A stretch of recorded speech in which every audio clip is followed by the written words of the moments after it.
Hi, this is Benjamin, founder of Farmagain. As you all know, Farmagain was selected as one of the top 100 innovators of India for the year 2023. Why did Farmagain get this recognition? It is because of our technology, Grotron. Grotron is not yet another automation product out there in the market. It is a very solid technology built on the principle of enhancing photosynthesis. And it is for this very principle that we also hold the patent. So, we have been posting a lot of videos in the recent past, primarily focusing on how to improve productivity in every form. And a lot of you have been viewing these videos, sharing with your friends, and we see a lot of comments, questions coming to those videos. So what we thought was we'll pick up a few questions. Obviously, it is not possible for us to address all the questions. Pick up a few important ones and try to give a technical opinion or expert opinion on those questions. And today we picked up a question which is about why should we not directly irrigate from borewell? So there was a question where the farmer wanted to understand whether it is okay to irrigate straight from the borewell, or like we always suggest, from the borewell take it to a pond and irrigate from the pond, which is the right method. So that's a question that we're trying to address in today's video. So we've talked about pressure in the water line many times. In fact, almost in every video that I post, I have certainly spoken about the importance of pressure in the main line. Now, when you talk about irrigating from borewell directly, you must keep in mind the pressure as the underlying subject. Why should you think about pressure? So, now when you irrigate from borewell, depending on where the borewell is positioned, depending on where the water level is, you may not probably understand in the language of pressure, but all of you certainly would know that if the water level in the borewell is quite high, you tend to get a larger output.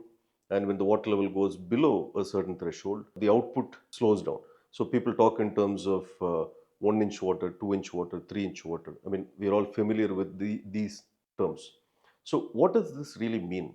If you get 2 inch water today in the morning, and let's say you get 1 inch water in the afternoon today, that actually means the pressure in the morning was double that of the pressure that you see now.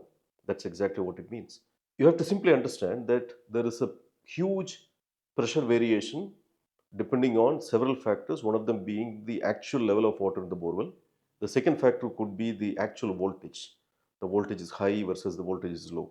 So there could be various factors because of which the output changes, which directly correlates to the change in pressure of the main line.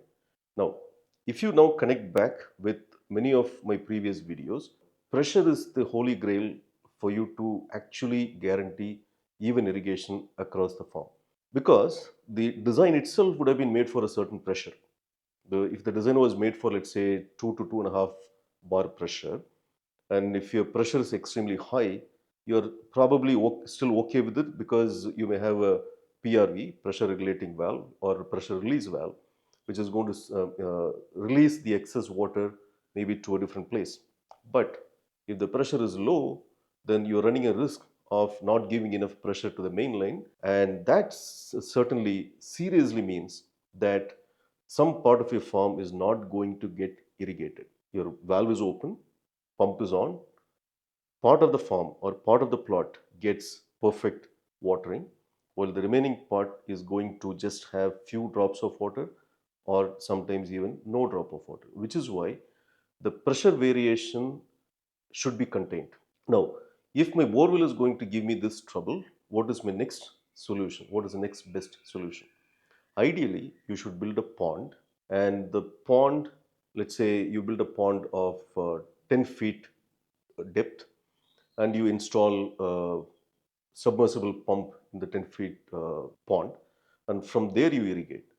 And in that case, you're almost guaranteeing that there is no pressure variation in your mainline pressure because you would have selected a pump of a certain head, which was probably matched for your mainline irrigation pressure. So by which you're actually going to guarantee that the output pressure is almost always the same. And when the pressure is almost same all the time, and because the design was done for a certain pressure range, you are going to actually ensure that every part of the farm got even irrigation.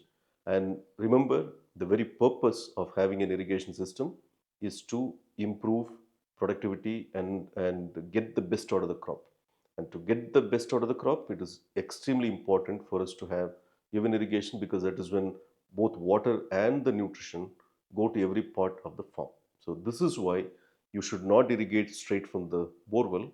Rather, you should build a pond, and then from the pond you should irrigate. Now, some might think constructing a pond could be a very expensive affair. Actually, it shouldn't be, it need not be, because now you have the concept of pond liners. So you don't really have to construct a concrete block. You can just dig with JCBs and lay pond liners, which have a very decent lifespan of 10 to 15 years. So, and they come extremely cheap too. So this is the best solution where you have borewell as a source of your irrigation.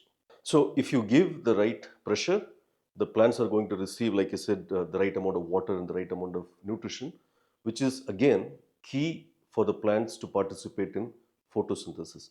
And the plants are happy, the planet is happy. I hope you found this information useful about borewell pressure, the need for pond construction, all of that. If you did find it useful and if you have an opportunity to use this information, please do try. And it is a tested and trusted method. You don't really have to try it. It is just going to work. And if you think this is likely to help your friend, please do share with them too. And if you would like to get notified of our videos in advance, please do subscribe. Thank you for watching. Bye bye.